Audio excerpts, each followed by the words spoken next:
President Trump winning a lot of applause from the joint session of Congress last night, but as well grudging acknowledgement from even the left that he is now the formidable leader of the nation. In the president's rousing speech, he repeatedly affirmed that his administration will always put America first. America must put its own citizens first, because only then can we truly make America great again. My job is not to represent the world. My job is to represent the United States of America. With us next, the chairman of the House Freedom Caucus, Congressman Mark Meadows. Also tonight, more evidence that the national left-wing media is working as the opposition party. A new study confirming coverage is wildly biased. Just 3% of their stories about President Trump deemed positive. We take that up with Republican strategist Ed Rollins. And the Trump rally roars on. Today, the Dow Jones Industrials crossed the 21,000 level for the first time in history. Just 35 days after the Dow blew past 20,000 on optimism about the Trump agenda. Since President Trump was elected, the stock market has posted roughly $3.2 trillion in paper gains. And it's not just investor confidence. Consumer confidence as well at a 15-year high. Good evening, everybody. President Trump today turning from his triumph in the joint session of Congress to the important work that now lies before him, implementing his agenda. Mr. Trump making a brief remark as Republicans remain divided on how to repeal and replace Obamacare. So thank you very much. We're just here to start the process. It begins as of now, and we think we're going to have tremendous success.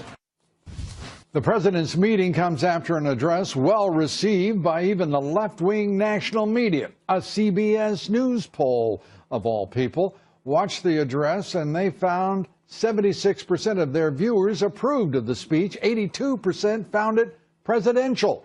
The New York Times front page headline: Before Congress, Trump urges end to trivial fights. Times reporters Peter Baker and Maggie Haberman praising the president as they wrote this, quote, rising to the occasion, Mr. Trump on Tuesday night sounded as presidential as he ever has since taking office. He invoked Abraham Lincoln and Dwight D. Eisenhower, heralded Black History Month, condemned anti-Semitic vandalism, celebrated American entrepreneurs like Alexander Graham Bell and Thomas Edison, and promised a renewal of the American spirit. That from the New York Times. And it all began last night with the president walking into the congressional chamber to thunderous applause.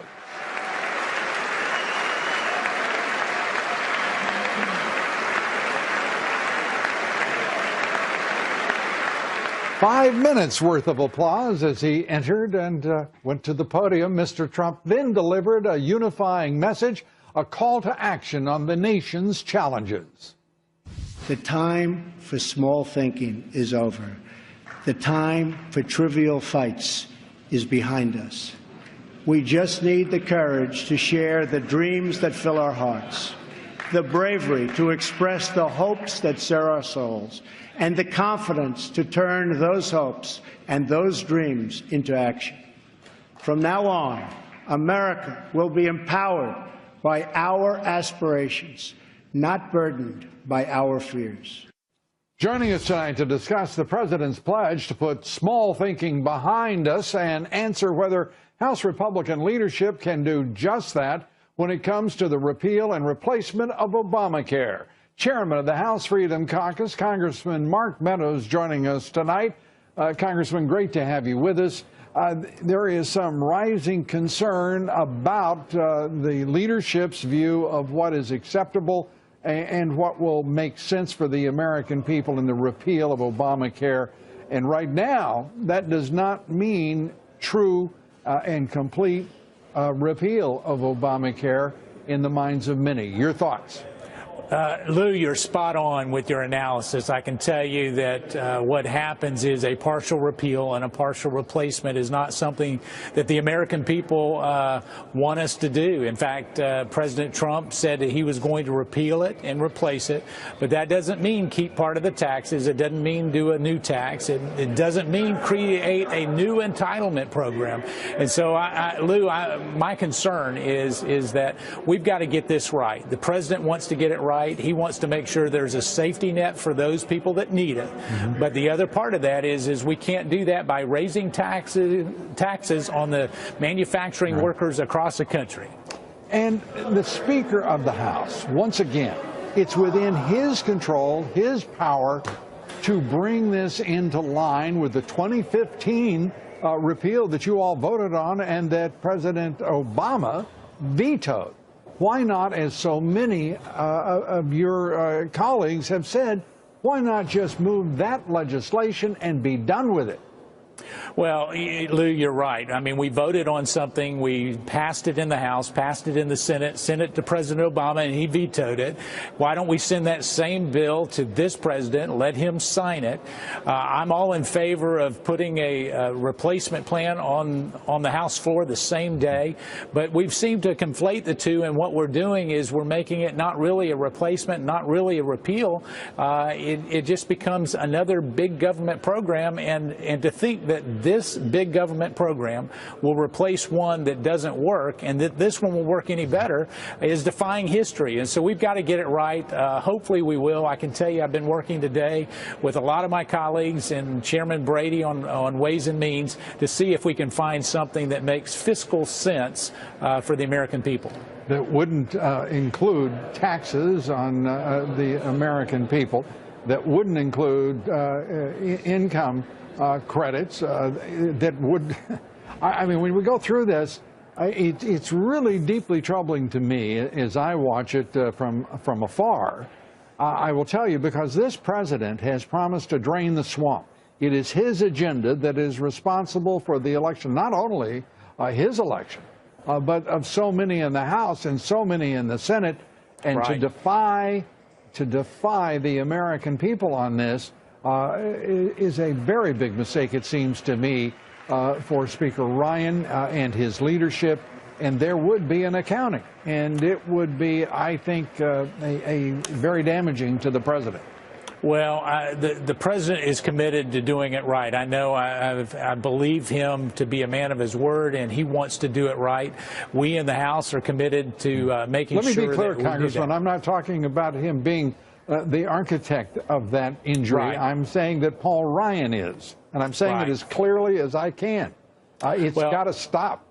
It certainly is a leadership plan at this point, and what we've got to do, Lou, is work very diligently to make sure that we don't have a new tax. Here's one of the issues that I have with it. It's got a refundable tax credit, which means it has a check coming from the federal government that will go to those who make $250,000 a year or $1 million a year, and so they get the same amount as someone who gets $40,000 a year. I don't see that as fair or reasonable. Does that credit go to the individual, or does that credit go to the insurance company? Well, that's a good point. And right now, the way they're talking about is that it would go to the insurance company. However, if there's some left over, it could go to an HSA. You've got all kinds of... But that becomes a subsidy, just as we have now for insurance companies.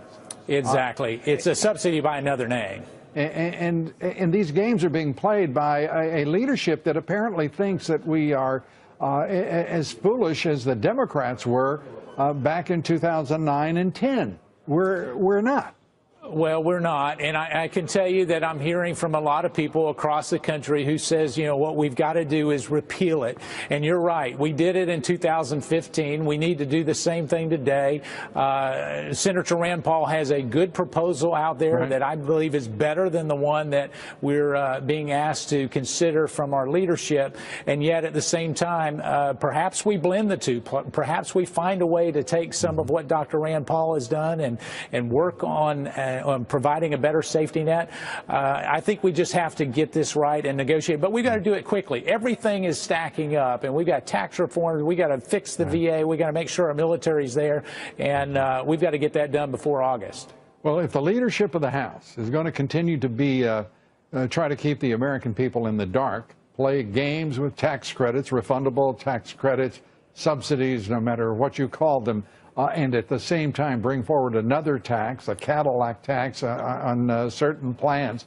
I mean, this is a disaster in the making, and I salute you and your colleagues in the Freedom Caucus, in the Republican Study Group, who are trying to make this leadership accountable and to appeal to their honor, if they have any remaining, and do the right thing here for themselves, for this president, and for the country. What do you think the outcome will be? Well, I think that we'll get a much more conservative bill, and I appreciate your kind remarks. And certainly Mark Walker, the chairman of the Republican Study Committee, came out, made a bold stand. And I think what we're seeing is there is no consensus today. So in order for there to be consensus, we've got to get a real bill that repeals it, replaces it, and make sure that we handle those pre-existing conditions, which we're committed to do. Congressman Mark Meadows, as always, thank you for all you do, and thanks for being with us here tonight. We appreciate it. Thank you, Lou. We're coming right back with much more. Stay with us. President Trump vows tougher enforcement of our immigration laws. By finally enforcing our immigration laws, we will raise wages, help the unemployed, save billions and billions of dollars, and make our communities safer for everyone. That's right. It is America First. The Dean of Republican Strategists, Ed Rollins, joins me here next. And the president keeping another campaign promise to restore law and order. The Justice Department has given up its long-standing opposition to the voter ID law of the great state of Texas. We take that up with Texas Attorney General Ken Paxton here next. Stay with us. Welcome back. President Trump last night breaking from his predecessors when talking about fighting terrorism. Our obligation is to serve, protect, and defend the citizens of the United States. We are also taking strong measures to protect our nation from radical Islamic terrorism. You may have noticed he enunciated clearly and emphatically that phrase, the president using the phrase radical Islamic terrorism, despite reports that his national security advisor, H.R. McMaster, had urged him not to use the phrase, even reports that Jim Mattis, his Secretary of Defense, had urged the same thing. Joining us tonight, veteran of 10 presidential campaigns, Republican strategist Ed Rollins. Great to have you here. And your reaction to the deliberate way in which the president delivered that phrase, naming the enemy.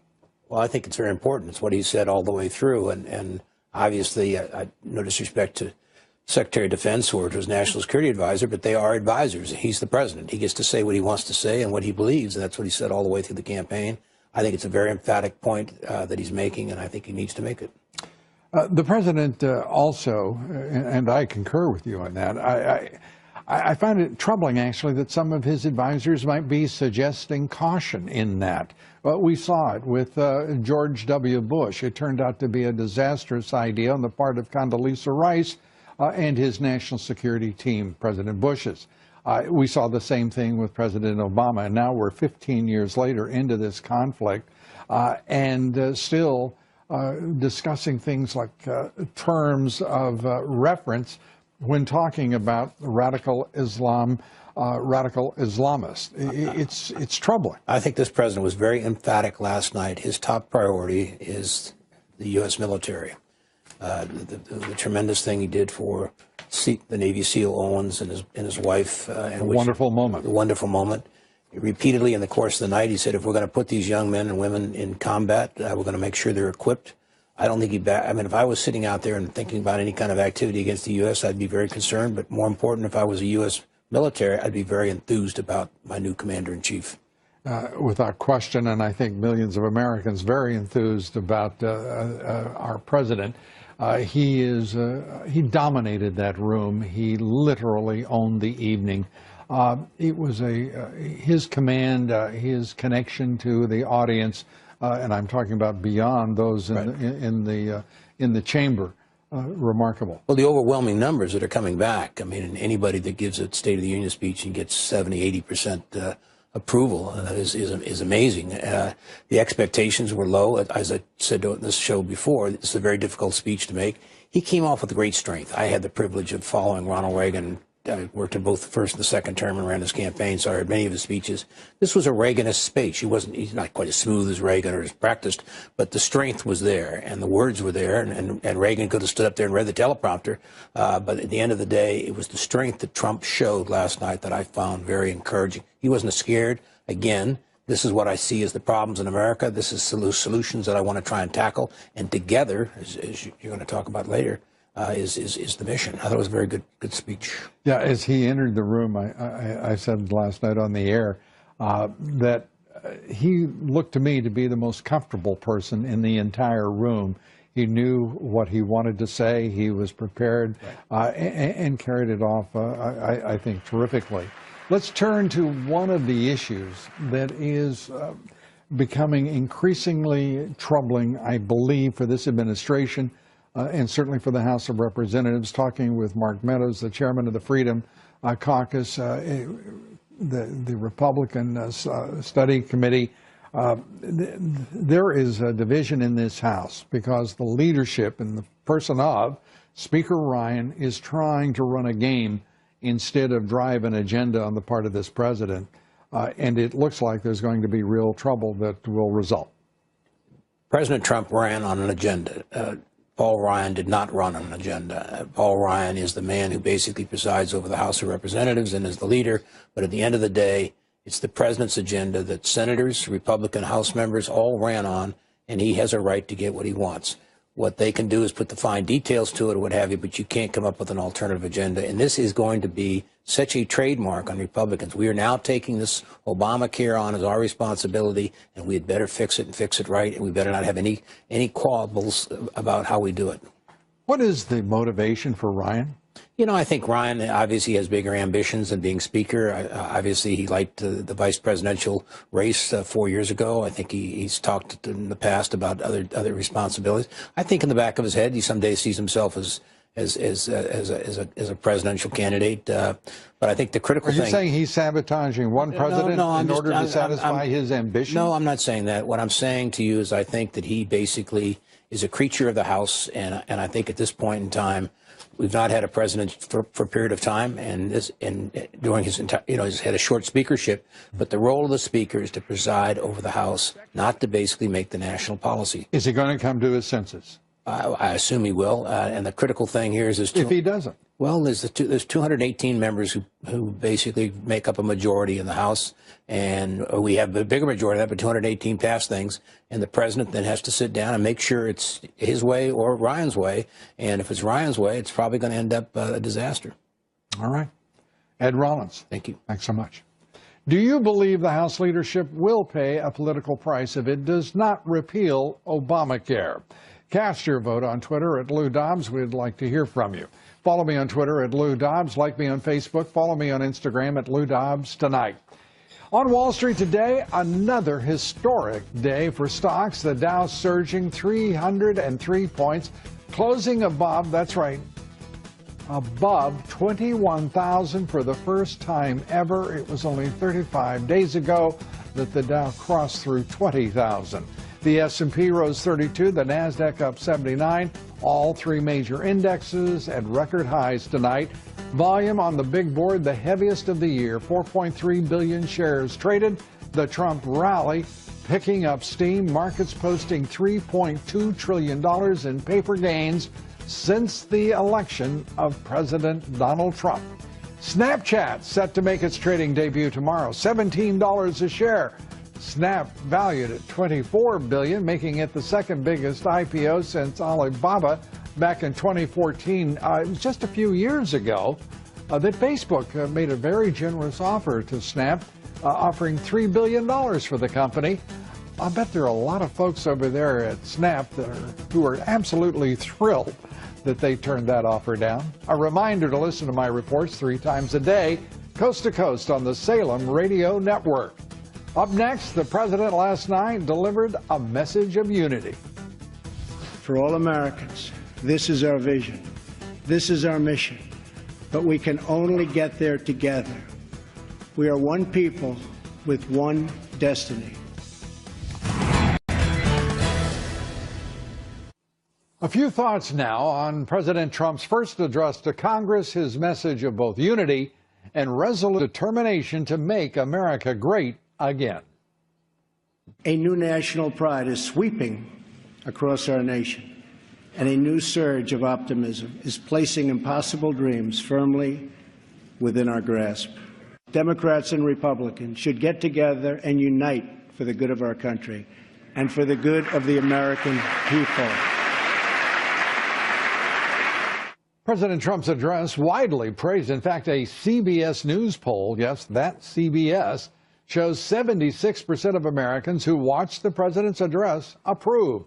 By the same margin, they declared the speech to be positive. The majority of viewers also describing Mr. Trump's speech as presidential, unifying, inspiring.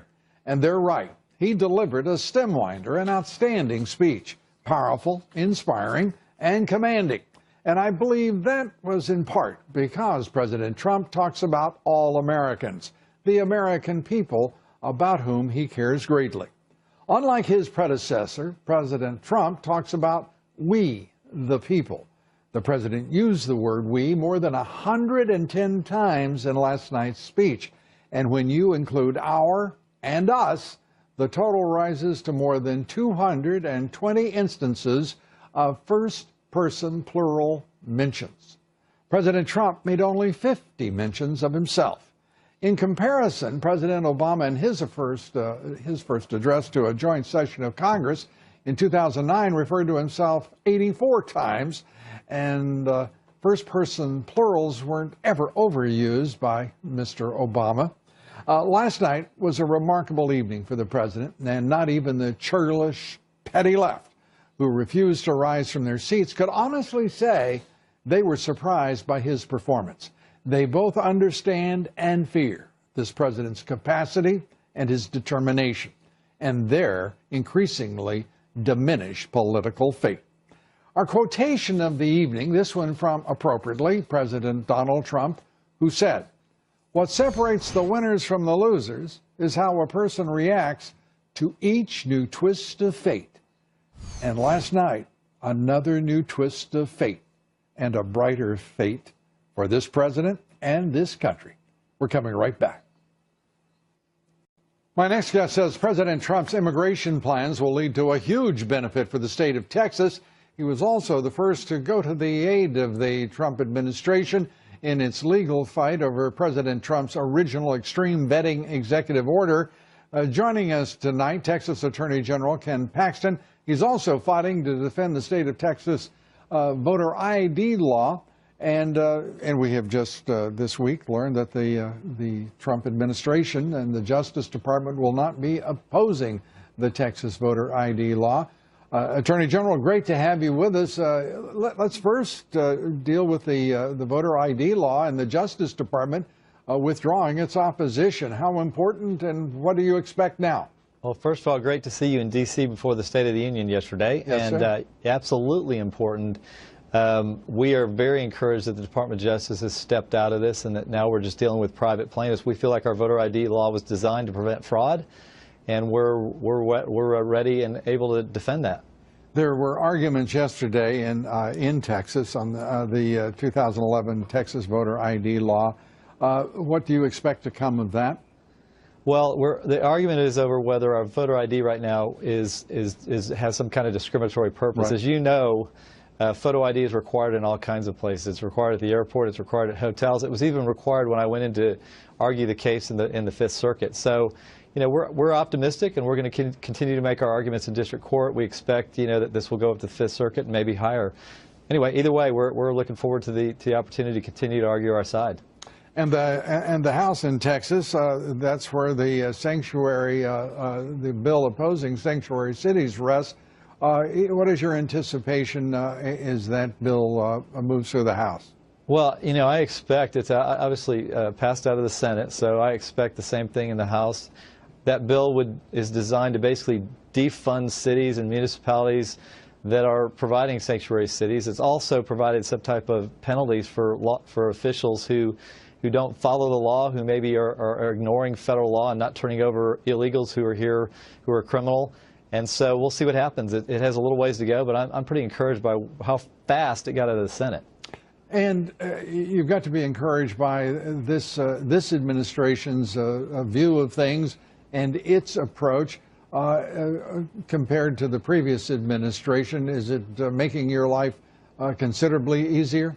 You know what? It's night and day for us. We had a lawsuit over the Syrian refugee problem because we were getting refugees from countries that we were concerned about. We knew nothing about them. There was no vetting. The administration wouldn't tell us. And now we have a new administration who is willing to defend and to protect the citizens of my state. So it is night and day for us. We're excited about this new administration. We're excited about the fact that they are willing to put the safety of our citizens first.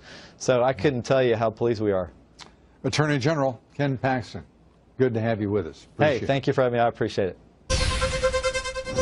An extraordinary moment at last night's joint session of Congress, President Trump delivering a heartfelt message to the widow of Navy SEAL Ryan Owens, who was killed in a raid in Yemen in January. Ryan was a part of a highly successful raid that generated large amounts of vital intelligence that will lead to many more victories in the future against our enemy. Ryan's legacy is etched into eternity. Thank you. Thank you.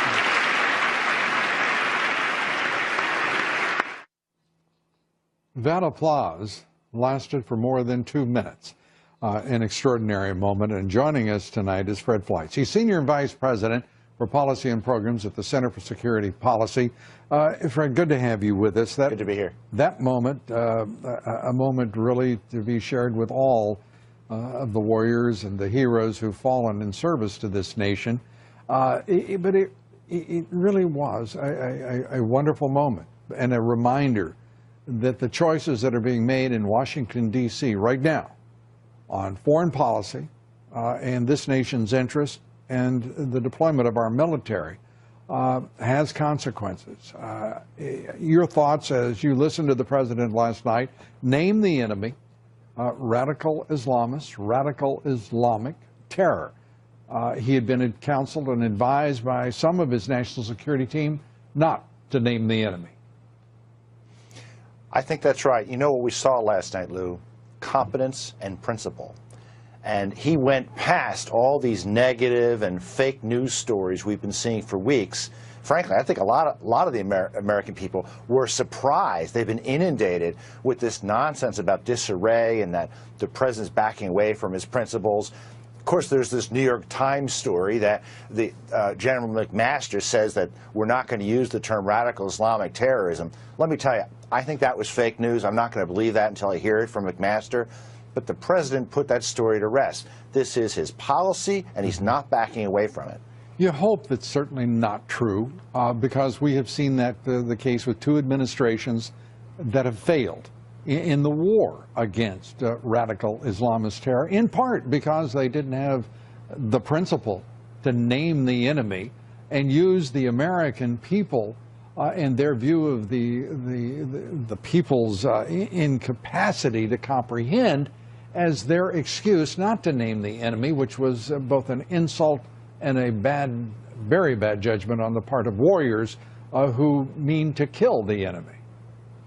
Well, my view is that McMaster would not have taken the job as National Security Advisor if he was not going to completely implement the president's national security policy. And I think whatever McMaster's private views are, we know where the president is. We know what his administration is going to do. Yes, and I have to tell you, I take heart from the fact that this president, it's been my belief throughout, that he is a man of principle and courage, as well as remarkable vision and ability. To see it unfold before the American people in that speech last night, and to leave even the left gasping, because this is the man they fear so much, because they know what he's capable of, and he has already reduced the left considerably, diminished them even further as they diminish themselves as well. Americans know we are less safe because of President Obama. They know what has happened in Europe. They know radical Islamist terrorist groups want to penetrate our country through immigration, and they want a president to do something about it. Mr. Trump cut through the media distortions, and he put forward a very coherent case for this last night. And your judgment now about Dan Coates is about to move into the confirmation process. A vote awaits him, which he is expected to win by a relatively handy margin. Your view about his capability and what you will expect in the way of a different in the direction of our intelligence community. I like Senator Coates. He's a great addition. But frankly, in my view, Coates' job is to disassemble the Office of the Director of National Intelligence, which has become an incredible bureaucracy that has made intelligence much more bureaucratic, much more risk-averse. I believe that's where the president is. I hope that was explained to Senator Coates before he took this job. His job really is to take apart the DNI. Well, with that, we have to call it on time. And like you, I certainly hope that Dan Coates has been briefed if that indeed is the president's wish. Fred, thanks so much for being with us. Good to be here. Fred Flights. Contracts haven't been let, but a Mexican company reportedly has stepped forward volunteering to provide the cement for that wall. We'll take that up with Daniel Horowitz and Rachel Campos-Duffy here next. And a programming note, I'll join Bill O'Reilly on the O'Reilly Factor tonight. We're talking about the need to tackle our massive debt and overcome these huge numbers of deficits. Join us at 8 p.m. on the Fox News Channel. Stay with us. We're coming right back.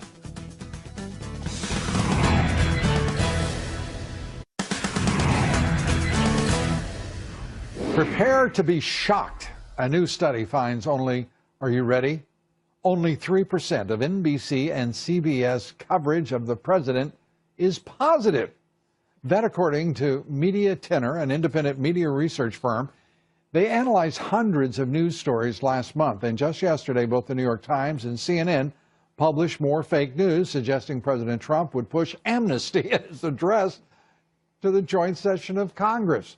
The New York Times wasn't part of this study, but I don't know if that 3% would have moved higher or lower. I'd probably take the under on that, wouldn't you? Well, joining me now, Daniel Horowitz. He's senior editor at Conservative Review. Daniel, great to have you with us. Fox News contributor Rachel Campos-Duffy. Great to have you with us. Thank you. 3% fake news. And what did the president call to the New York Times? Basically an evil organization. I didn't hear cries of protest from many quarters. Rachel, what do you make of it? Well, I don't think we needed this poll to figure out that only 2 or 3% of the news that's coming out of ABC and NBC and CBS is positive for Trump. And I think that's why, you know, all day today I turned on some of our competitors and the hosts were saying he would do fine if he just got rid of Twitter. And, you know, the reason is they just don't want to give him a chance to go over the heads of their 2 and 3% positive reporting on him. So he's got to keep the Twitter and he's got to keep talking to the American people like he did last night. You agree, Daniel? No, absolutely. And look, the media is who they are. They are not going to change. The media is incorrigibly against them, conservatives. Any Republican, certainly they're against Trump. But the key is for Trump not to become his own worst enemy and follow the media into their rabbit holes. And that was the lesson from last night, where he was able to speak consistently on policy issues, sound upbeat, optimistic, forward-looking. And that is a way to get his views up into the consciousness of the American people and speak above the rancor of the media. And some rancor in the House of Representatives, Rachel, and as we're reporting here tonight, a division within the conference, the Republican leadership. Where are we headed with the repeal of Obamacare, and why has something they did in 2015 become such a difficult judgment for Speaker Ryan, the leadership, and a contentious now and upset conference? I don't know. I mean, I have a husband who's in that conference. There's a lot more unity than I think is being reported on Obamacare. They're all on the same page that they want to repeal it. They want to replace it. There's been 4 elections where that's been decided that that's what the American people want. Believe me, the people who voted for them in November will come to the town halls and they will be with pitchforks if this doesn't happen. I think they're just moving slowly because they don't want to make the mistakes that the Obama administration made, which was ramming it through with no transparency and asking people to figure it out later. Whoa. Well, first, let's talk about contentiousness and division. I'm not making this up. This isn't fake news. I know. I'm talking about a 170-person study committee, a Republican study committee. I'm talking about a 40-person plus Freedom Caucus group. They are divided. There is no majority within the Republican conference whatsoever for repeal as it's styled by Speaker Ryan. Well, I mean, obviously there's going to be some differences, right? I mean, there were several different plans that had come forth before, but I think the general idea of what they want to do. The repeal that was sent to President Obama in 2015 and vetoed, which is what each of those folks want. That is the study committee and the Freedom Caucus. And the President of the United States has his own agenda, which, by the way, might be considered somewhat supra-Ryan, even, if I may put it that way. Well, Ryan needs Donald Trump, and Donald Trump needs Paul Ryan to get this done. Look, I think they're just trying to be very careful that there are not people that are left, Daniel, what do you hurt think? in this.